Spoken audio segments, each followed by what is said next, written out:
Allora dottore, ritorniamo a bomba alla ricerca, no? Per capire, avete indagato, come diceva appunto la segretaria, questo è l'aspetto delle incidenze, poi anche il numero di posti letto, tenendo conto anche dei costi. Sì. Abbiamo le slide di supporto, sì, assolutamente ci ricolleghiamo al tema del rapporto tra pubblico e privato, nel senso che adesso, senza entrare nei dettagli tecnici, noi abbiamo potuto fare un confronto omogeneo solo tra il 2016 e il 2020, quindi in un arco temporale in realtà abbastanza ristretto, di soli 4 anni. Però paradossalmente questo rende ancora più interessante il risultato, perché siamo passati dal 47,9% dei posti nelle RSA privati al 49,6%, quindi una crescita di quasi 2 punti percentuali in soli 4 anni, quindi adesso siamo vicini a quell'equilibrio di cui si parlava prima del 50-50. La domanda è che cosa succederà nei prossimi 4-5 anni, se questo era il livello di crescita precedente. Sempre sulla velocità del fenomeno, tra l'altro aggiungerei anche un'altra cosa che ci ha stupito nella ricerca, e cioè è la velocità con cui avvengono questi fenomeni.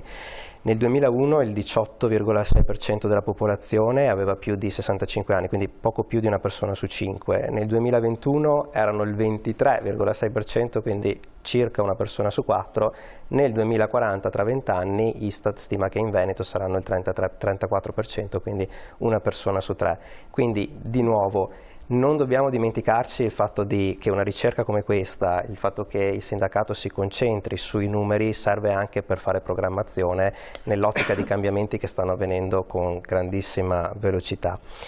Sempre sulla disponibilità di pubblico-privato, poi abbiamo fatto l'indagine anche per province, abbiamo visto come ci siano delle differenze anche all'interno delle singole province del Veneto, per cui per esempio Venezia ha il 63,8% dei posti nelle RSA di tipo privato, contro appunto quella media che avevamo visto a livello regionale di circa il 50%, quindi anche all'interno del territorio ci sono investimenti più o meno differenti. Per quanto riguarda la disponibilità invece di posti letto in generale, abbiamo fatto un calcolo, cioè il numero di posti letto ogni 100 over 65, abbiamo visto una disponibilità di posti letto media in Veneto di 2,7. Poi vediamo se c'è una slide che può supportarla, penso che ci sia, chiedo alla regia se può trovarla, prego. Sì, abbiamo visto una media a livello regionale di 2,7, ma abbiamo visto come in realtà anche qui i territori, in questo caso li abbiamo divisi per ULS più che per province, abbiano delle differenze, quindi abbiamo la ULS 1 e 5 che sono la Dolomite e la Polesana, che poi tornavamo su quel discorso di quei territori leggermente più anziani rispetto alla media, che hanno dei valori più alti, ma perché? Semplicemente perché ci sono meno persone, non tanto per il discorso del numero di posti letto totale. Da questo 2,7, questo indicatore di 2,7 posti letto ogni 100 over 65, abbiamo poi fatto un calcolo di quello che potrebbe succedere da qui a 20 anni, quindi con quella famosa stima di Istat che ci portava a calcolare che da qui a 20 anni ci saranno 1,6 milioni di over 65 in Veneto. Moltiplicando per 2,7 otteniamo un aumento di circa 10.000 posti letto che dovrebbero essere integrati, non per andare a migliorare la situazione, ma per mantenere quel 2,7 di rapporto iniziale, cioè per mantenere questa possibile offerta di posti letto che abbiamo ad oggi in regione. Questa è una cosa importante. E per quanto riguarda invece i costi, perché riuscirà, anche qui lei è andato in approfondimento su questo aspetto, cioè si riuscirà poi a pagarsi queste... Sì, esatto, poi diciamo che una delle ultime domande che si poneva la ricerca era esattamente questa, cioè la possibilità di pagare questi costi retta, e qui il calcolo è stato fatto sulle persone, sulla pensione media che viene erogata alle persone che oggi hanno tra i 60 e i 64 anni in Veneto, per poi spostarci tra 20 anni quando avranno circa 80 anni e quindi si presume potrebbero dover aver bisogno di queste strutture. In questo caso abbiamo calcolato che il 60% delle persone che oggi hanno una pensione tra i 60 e i 64 anni hanno una pensione che è inferiore ai 18.400, 18.500 euro quindi circa. Non potrebbe garantire una... Sì, tra l'altro una pensione lorda, perché il dato di INPS la dà al lordo, con un calcolo che abbiamo fatto di 60 euro al giorno di costo, integrato ovviamente con i contributi regionali, quindi un potenziale costo annuo in una casa di riposo di 21.900 euro, ma siamo stati piuttosto bassi. Bassini. Quindi capite bene che già oggi il 60% della popolazione, ma in realtà molto di più, perché c'è anche l'altra fascia che ha delle pensioni più alte, ma tolto il lordo comunque non rientriamo nei 21.900 euro, che comunque già oggi non potrebbe pagarsi in futuro un alloggio in RSA. Bel problemaccio. Prima di chiudere col discorso delle ce n'è un'altra interessante secondo me, perché l'altra domanda cui lei ha fatto, che vi siete posti, è quello: sapranno rispondere ai bisogni, che è la slide 5, tra l'altro chiedo alla regia, perché di cui accennava anche la segretaria, cioè i bisogni cambiano, ma poi queste strutture saranno in grado di rispondere ai bisogni, eccoli qua. Sì. Quanti posti letto serviranno, qua appunto vediamo, ma quali saranno i bisogni? Esatto, il calcolo qui era stato fatto partendo sempre da quel 2,7 di rapporto di posti letto per ogni 100 over 65, ad oggi abbiamo 31.500 posti letto disponibili, considerando la crescita che viene prevista di over 65 abbiamo fatto questo calcolo che serviranno nel 2042 45.000 posti letto. 10.000 passa in più. Sì, esatto, sì. Quindi con esigenze diverse. Per mantenere comunque questo rapporto di oggi, quindi non per incrementare o migliorare. Segretaria, mi sembra una situazione un po' allarmante. Sì, indubbiamente ritorniamo al ragionamento fatto all'inizio. Noi dobbiamo non solo continuare noi come facciamo con la categoria del pubblico e con ma per sopperire a questi numeri importanti, cioè, bisogna muoversi subito, perché abbiamo tanti fronti aperti. E noi siamo anche di fronte ad una regione che rispetto a questo una sensibilità particolare non ci manda segnali di averla, ecco, e noi siamo molto preoccupati perché ci troviamo con carenza, lo racconterà meglio forse la collega, per quanto riguarda le liste di attesa, oltre al personale, problemi con i medici di medicina generale, problemi nelle case di riposo. È chiaro che questo è significato che abbiamo una regione che non ha saputo programmare. Quindi, e questo probabilmente il Covid secondo me lo ha solo fatto emergere, ma in ogni caso sarebbe comunque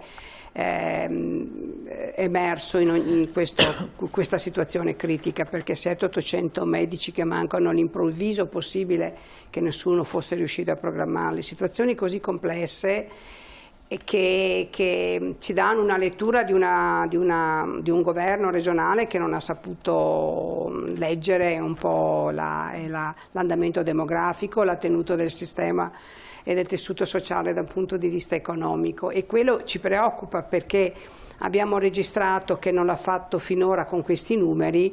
Se noi leggiamo i numeri che in proiezione avremo fra 20 anni, la cosa ci crea grosse anche difficoltà nel nostro ruolo di sindacato, di dover rispondere, saper anche rappresentare chi si rivolge a noi, sia il personale che ha bisogno di essere qualificato, sia il personale anche delle strutture private che ha bisogno di essere valorizzato.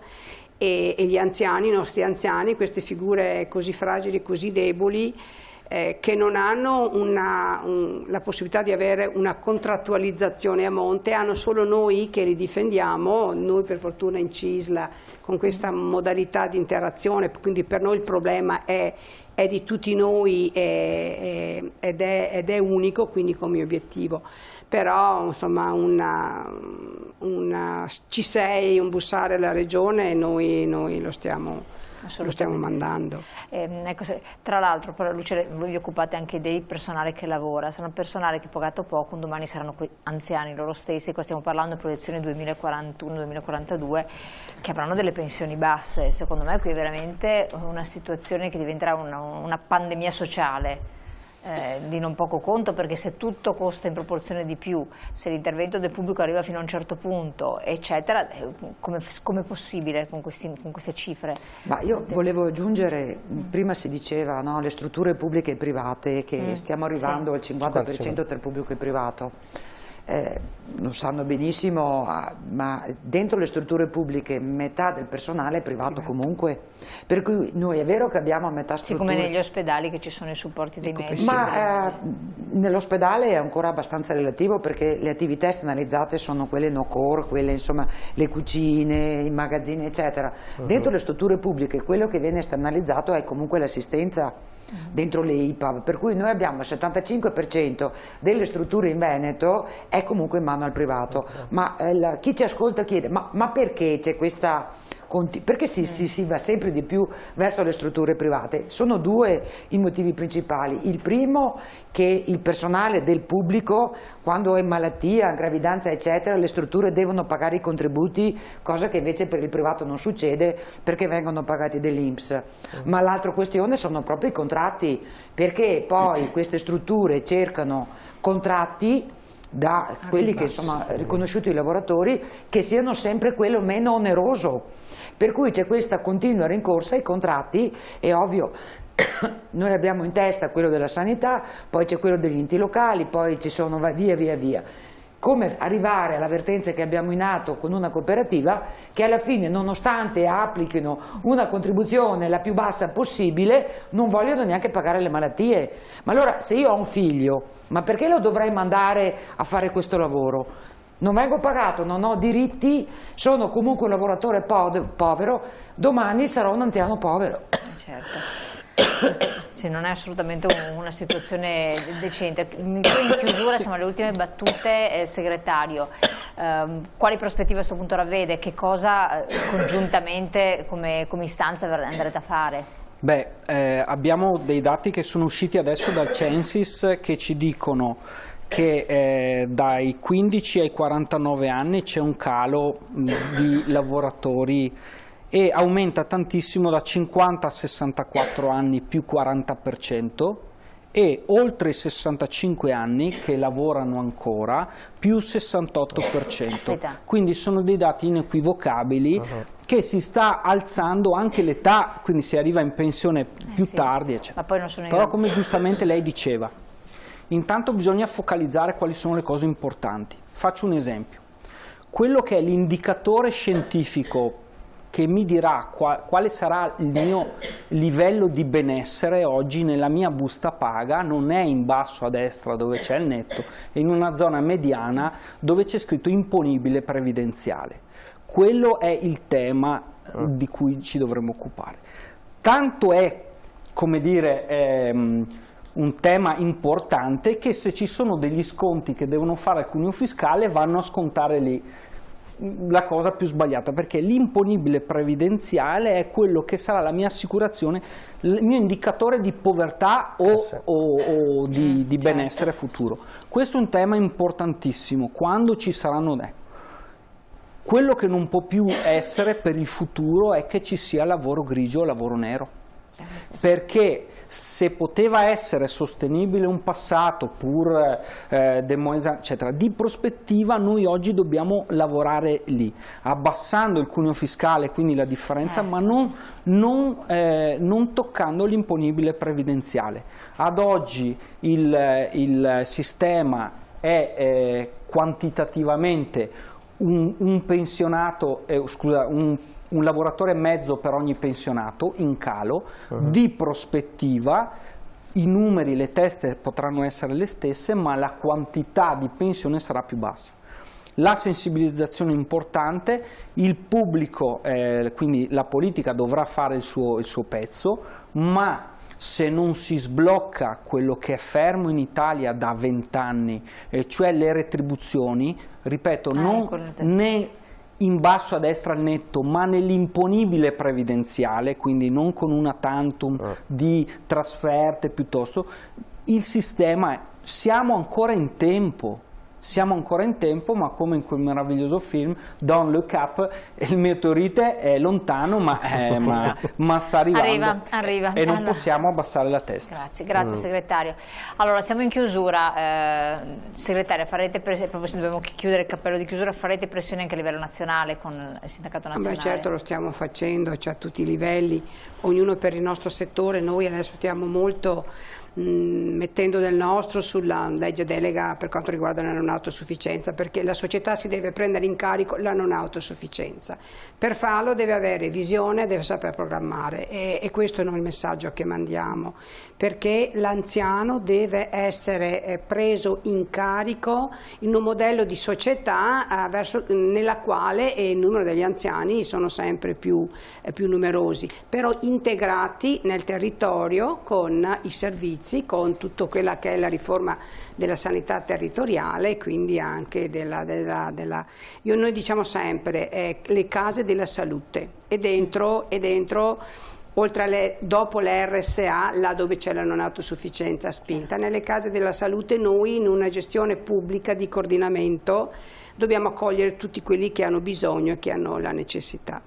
Grazie segretario, allora vi ringrazio perché il nostro tempo è letteralmente volato, però sarà necessario parlarne ancora, comprendere la dinamica di questo problema, sensibilizzare anche le istituzioni, perché bisogna assolutamente, prima che il meteorite arrivi, fermarlo, come diceva, per mutuare le sue parole. Allora grazie a Tina Cupani, segretaria generale FNP CISL del Veneto, di essere stata qui con noi, Mary Pallaro, segretaria generale della funzione pubblica del Veneto, sempre CISL, Giovanni Battista Comiati, segretario generale Fisascat del Veneto, CIS, grazie a lei, e il dottor Francesco Peron, ricercatore, congiuntamente al suo collega che non è stato qui presente, per aver fatto questa ricerca molto interessante, che come diceva, accennavo, avrà anche altre valenze, lo diceva anche la segretaria, quindi magari in corso d'opera verrà ripresa in considerazione, ma comunque è bene intanto fissare dei paletti, dei punti importanti. Io vi ringrazio, cari telespettatori, vi lascio, buona serata, noi naturalmente ci rivediamo presto, grazie.